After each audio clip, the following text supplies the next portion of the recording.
Be me. My name's Logan. For the last decade, I've been a technical coordinator at a high-end event company. You've probably seen our work, big product launches, flashy corporate conferences, that sort of thing. My job is simple. I make sure the mountain of electronics, lights, and sound equipment actually works when the big moment comes. I'm the guy in the background with a roll of gaffer tape and a multimeter, the one who makes sure the magic happens on cue. I don't do meetings well. I don't like corporate jargon. I like solid connections, clean power, and gear that does what it's supposed to do, every single time. A few years back, we had this old school manager, a guy who came up from the trenches, just like me. He knew the difference between a DMX cable and an XLR. One time, we were setting up for a massive auto show reveal. The client's CEO was about to walk on stage in front of the world's media. The main projector, a beast that cost more than my house, just died. Black screen.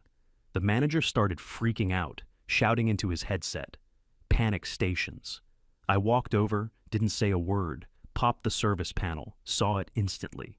A single capacitor on the power board was bulging, a 10-cent part.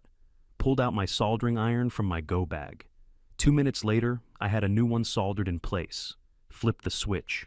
The projector whirred to life 30 seconds before the CEO's grand entrance. The manager grabbed my shoulder, said, "I saved his life." He bought me a bottle of very expensive whiskey that Christmas. That was the world I was used to. Competence was king. Results were the only thing that mattered.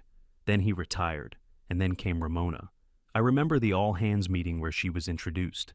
She walked in with this air of absolute certainty, like she'd already read the last page of a book everyone else was still starting. She came from some digital marketing firm, and was now our new head of project innovation, or some other title that sounds important but doesn't actually mean anything. Her introductory speech was a masterclass in buzzwords. She wanted to leverage our core competencies, foster a more inclusive ideation ecosystem, and disrupt the industry paradigms. I saw the other techs, guys I'd worked with for years, just glaze over. We were used to talking about load-in times and power draw, not disrupting paradigms. Right away, this one guy, Brady, latched onto her. Brady was one of our account managers, a guy who could sell water to a drowning man, but couldn't figure out how to plug in a laptop. He was nodding enthusiastically at everything she said, chiming in with, "Absolutely, Ramona," and "That's a fantastic point. We need that forward momentum." The head of our department, Julio, just stood at the back of the room. Julio is a legend. He started out loading trucks 30 years ago. He's seen it all, and he has a built-in detector for nonsense that's second to none. He just watched, arms crossed, with a face like carved stone. He didn't clap when she finished her speech. A few weeks went by. Small projects. Ramona would come in with ideas that sounded amazing in a PowerPoint slide, but were a nightmare in reality. She wanted to use experimental wireless speakers for an outdoor event, not understanding that wireless signals and thousands of people with cell phones don't mix. I'd quietly explain the technical limitations, and she'd look at me with this little smile, like I was a quaint old relic. She'd say things about my feedback coming from a place of traditionalist thinking and how we needed to embrace the challenges of innovation. Then I'd show her the signal interference readings from the last outdoor festival we did, and she'd reluctantly agree to use the reliable wired system. She didn't like being told no, especially by me. I could feel it. She saw me as part of the old guard, a problem to be managed. Brady, on the other hand, became her golden boy. He learned her language. He'd talk about brand storytelling and experiential engagement.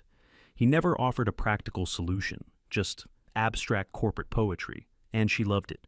Then we landed the big one, the Odyssey project. A new electric car company, flush with cash, wanted the biggest, most insane launch event in history. We're talking a full-on sensory experience.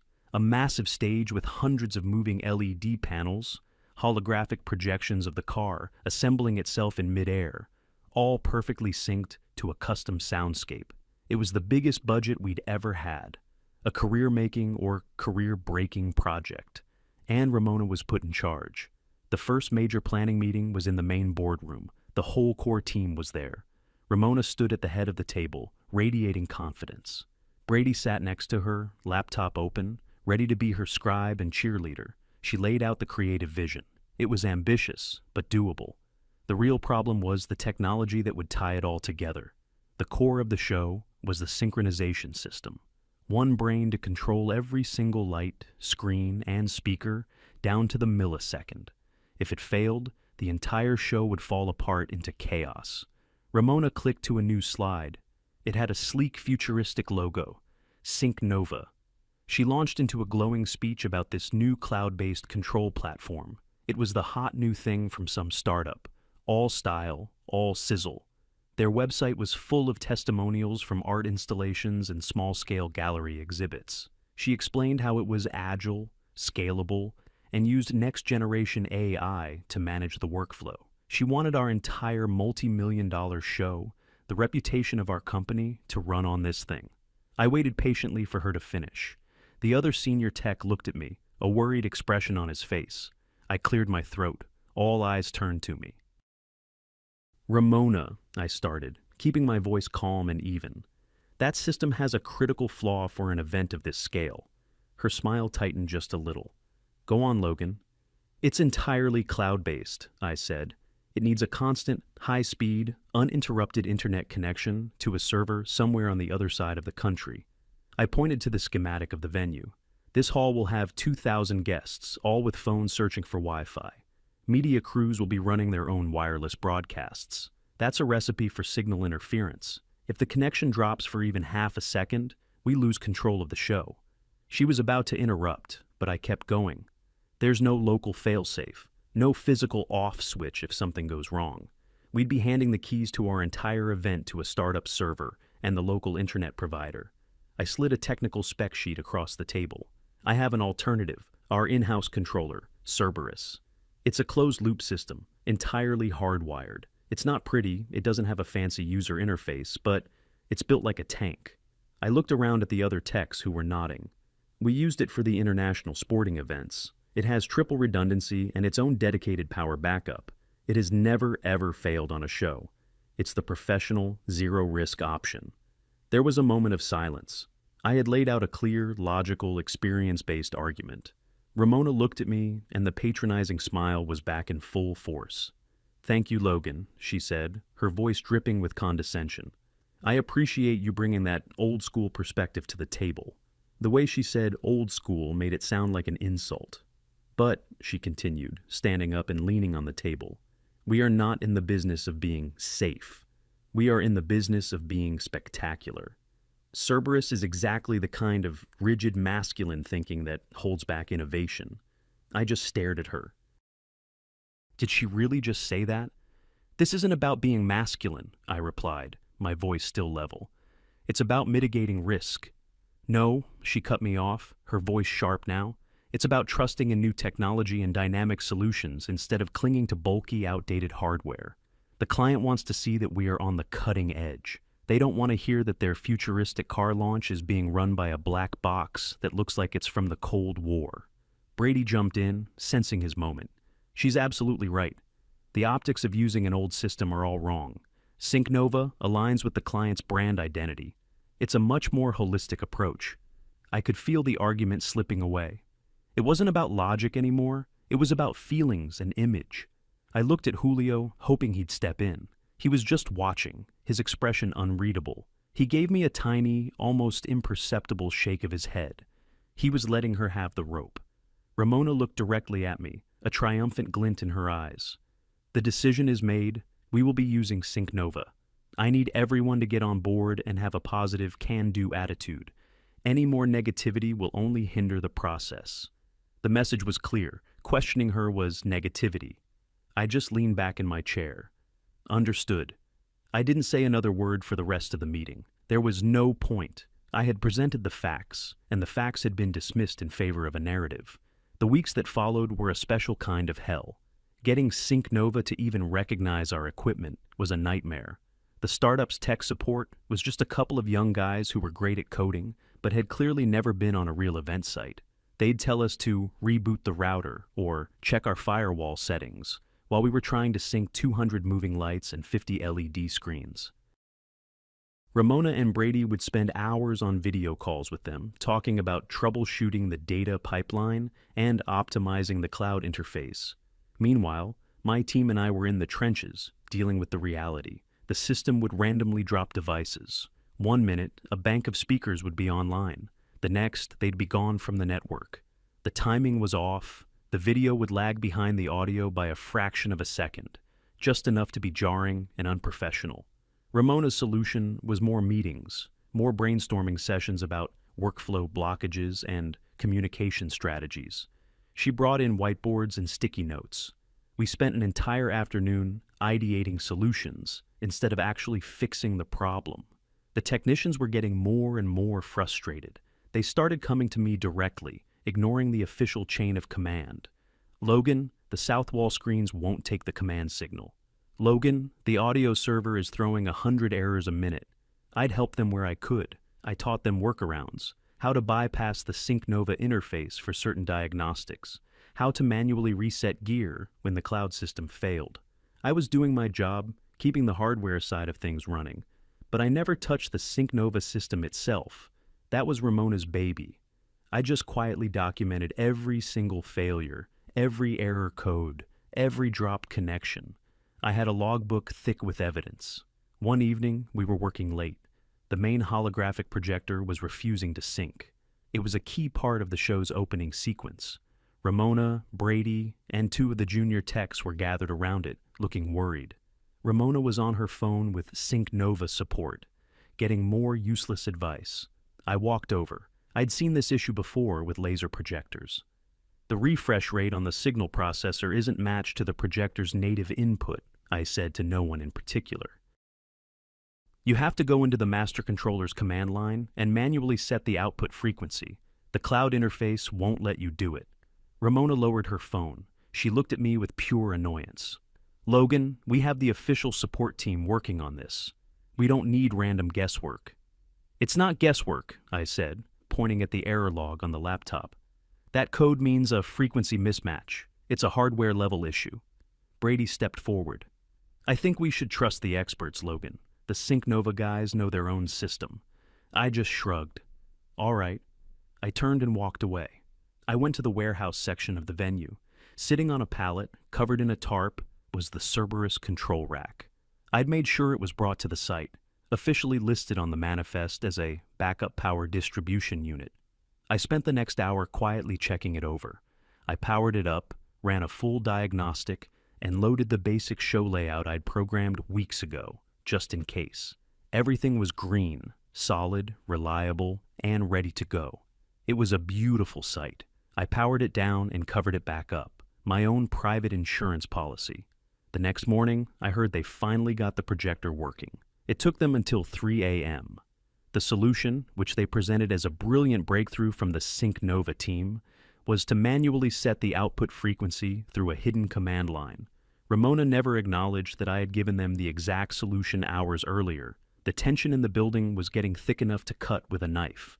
The event was just a few days away. Nothing was working reliably. The team was exhausted and demoralized. Ramona's leadership style had devolved into pure sloganeering. Any complaint was met with, "We need to stay positive." Any technical failure was a learning opportunity that will make the final result stronger. She called a team meeting the day before the final dress rehearsal. We were all gathered, running on fumes and caffeine. She stood before us, trying to project an image of calm control, but I could see the panic in her eyes. She talked about how greatness is born out of struggle, and how she had absolute faith in the team and the technology. It was a speech designed to reassure a nervous client, not a team of exhausted technicians who knew exactly how broken everything was. It felt completely disconnected from our reality. Then came the dress rehearsal. It was supposed to be the first full, uninterrupted run-through of the entire 15-minute show. The client representatives were there, sitting in the empty arena. Julio was there, standing in the shadows at the back. Ramona stood at the main control station, a headset on, trying to look like a mission commander. "All right, everyone, on my mark. Let's make some magic." She gave the cue. "Show start now." The first 30 seconds were flawless. The music swelled, the lights dimmed perfectly. It was breathtaking. I saw a relieved smile spread across Ramona's face. Then it started. A bank of LED panels on the right wall suddenly froze, displaying a corrupted test pattern. The audio desynced, creating a horrible echo effect that bounced around the arena. The holographic car flickered violently, then vanished. From the speakers came a sudden, deafening blast of digital static. It was a total, catastrophic system failure. Ramona was frantically clicking her mouse, her face pale. "Hold! Hold! Stop the sequence!" Brady was speaking urgently into his headset, trying to get answers from a system that had gone completely haywire. The client reps were just sitting there, silent and unimpressed. Julio hadn't moved an inch. They spent the next hour trying to reboot the system. They managed to get it back online. They tried to run the show again. This time, it failed in a completely different way. The lights came on at full blast, blindingly bright, and the audio didn't start at all. After a third failed attempt, the client reps quietly stood up and left without a word. Ramona finally took her headset off. The room was deathly quiet. She turned to the demoralized team. I expected her to admit defeat, to finally concede that the system was a failure. Instead, she straightened her shoulders and forced a bright smile. "Okay, team, this is exactly why we do rehearsals. We found the bugs. The system was just overloaded. A few tweaks to the server allocation, and we'll be golden for tomorrow." She was in complete denial, blaming everything but the fundamental flaw in her chosen technology. She gave us a few more empty words of encouragement and then dismissed us for the night. As I was packing up my gear, I walked past the control station. The main monitor was still on, displaying the Sync Nova error log. It was a cascading stream of red text. Fatal_error, network_handshake_timeout. Critical_failure, master_sync_lost. The system wasn't buggy. It was fundamentally broken. I packed my bag and walked out into the cool night air. We had less than 24 hours until 2,000 people would be sitting in those seats, and I knew, with a certainty that chilled me to the bone, that we were about to witness a public execution. The morning of the show felt like the calm before an artillery barrage. The air in the venue was thick with a quiet, desperate tension. Everyone was moving slowly, deliberately, like they were afraid a sudden movement might break whatever fragile connections were still holding the system together.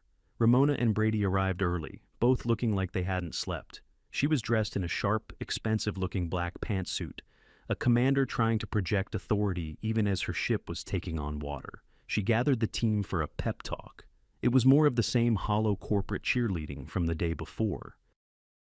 She spoke about synergy and rising to the challenge. She said the dress rehearsal failures were a blessing in disguise, a final stress test that had made them stronger. Nobody believed her. The techs just stared at the floor, nodding numbly.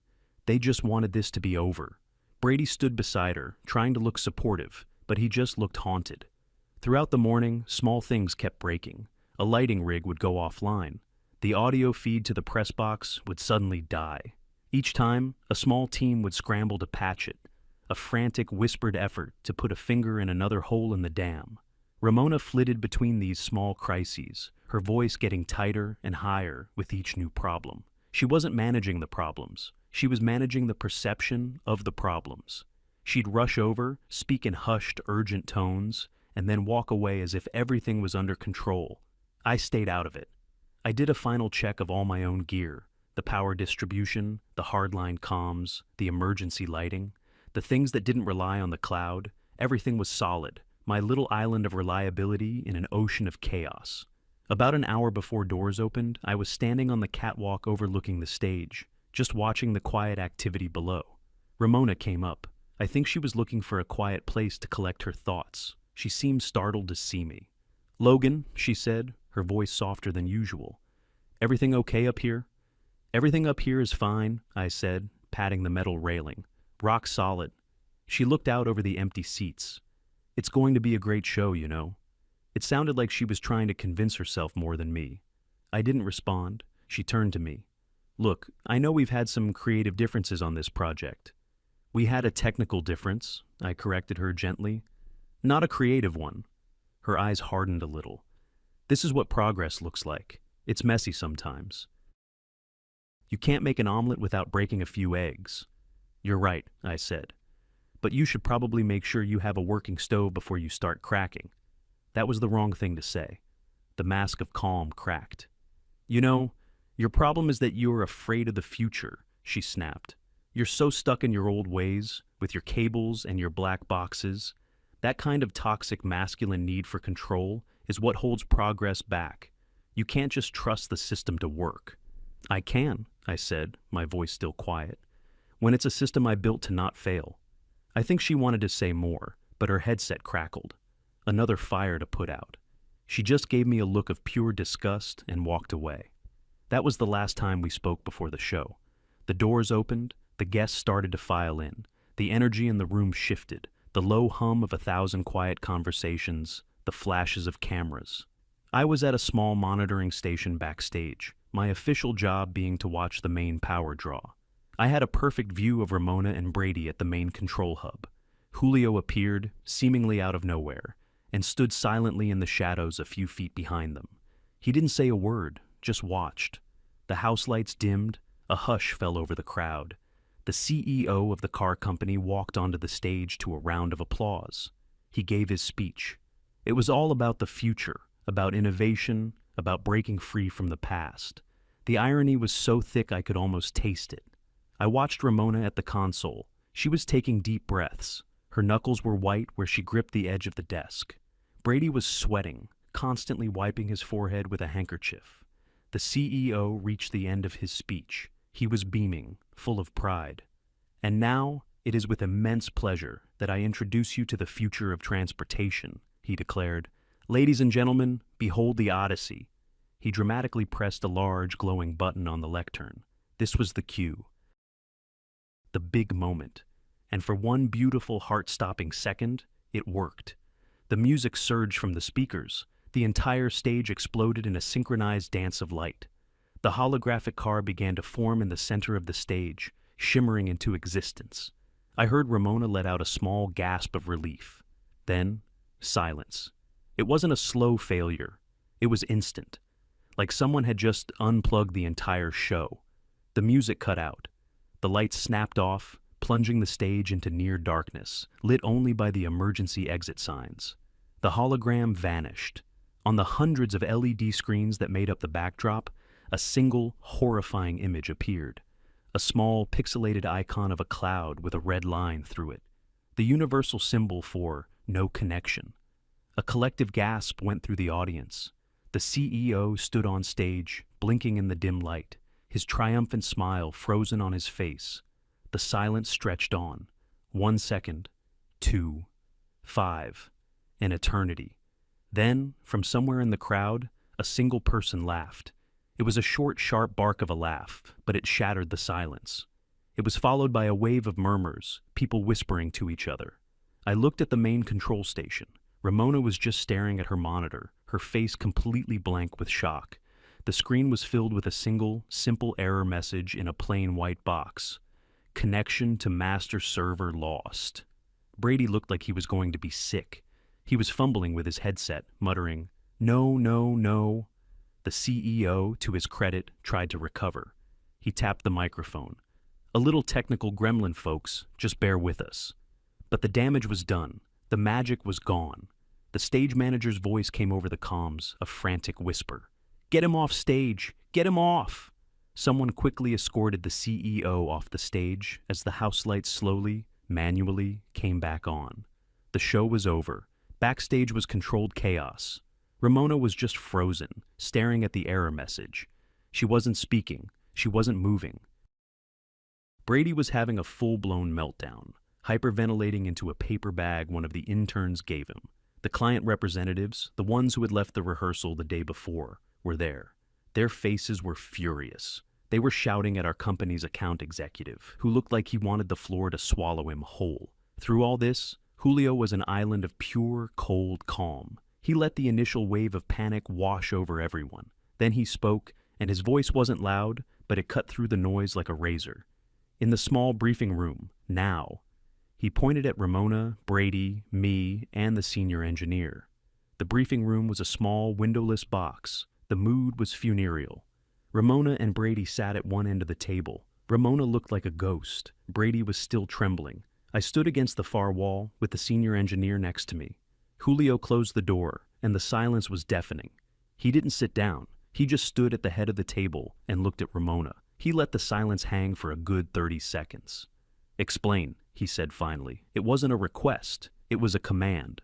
Ramona opened her mouth, but only a small croak came out. She cleared her throat. It was the venue's internet," she stammered. "It must have dropped. A total provider failure. It wasn't our fault." Julio's expression didn't change. He turned his head slightly towards the senior engineer. "Report." The engineer, a good man I'd worked with for years, didn't look at Ramona. He looked straight at Julio. "The venue's internet connection is, and was, perfectly stable," he said, his voice flat and factual. "I have the logs. The failure was with the SyncNova platform. Their server stopped responding. According to their own status page, which just updated 5 minutes ago, they had a catastrophic hardware failure at their main data center." He slid a tablet across the table. On the screen was the SyncNova status page with a big red banner, "Global Outage." Julio looked at the tablet, then back at Ramona. "So, the innovative cloud system, the one you chose against the advice of your senior technical coordinator, had a single point of failure, and it failed." Ramona shrunk in her chair. She had nothing left, no excuses, no buzzwords. I thought the risk was minimal," she whispered. "You didn't think," Julio said, his voice dangerously low. You gambled the company's biggest ever contract on a startup because it looked good on a slide. You ignored the expert advice of the man who has successfully executed every complex project this company has had for the last 10 years. The room was silent again. Brady looked like he was trying to merge with his chair.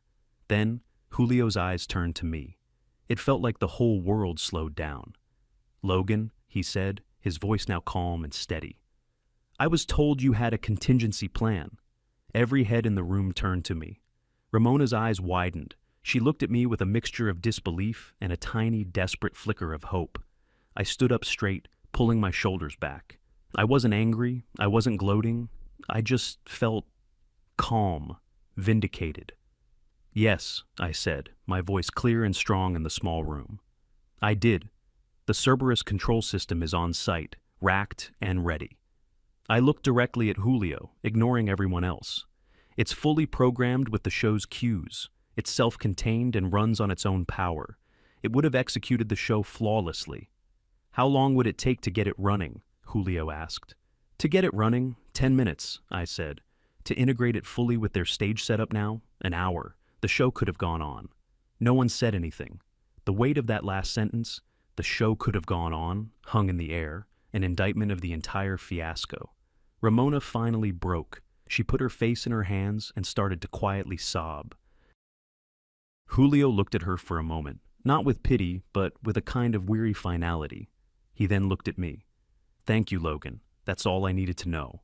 He turned and walked out of the room. A week later, got an email from HR. Ramona had decided to pursue other opportunities. Her farewell message to the team was a long, rambling essay about the challenges of being a woman in a legacy-dominated industry and the importance of failing forward. No one replied. Brady is still here. He's been reassigned. He's now in charge of managing the inventory of our extension cords. He doesn't make eye contact with me. The Monday after the event, Julio called me into his office, the big corner one I'd never been in before. He didn't waste time with small talk.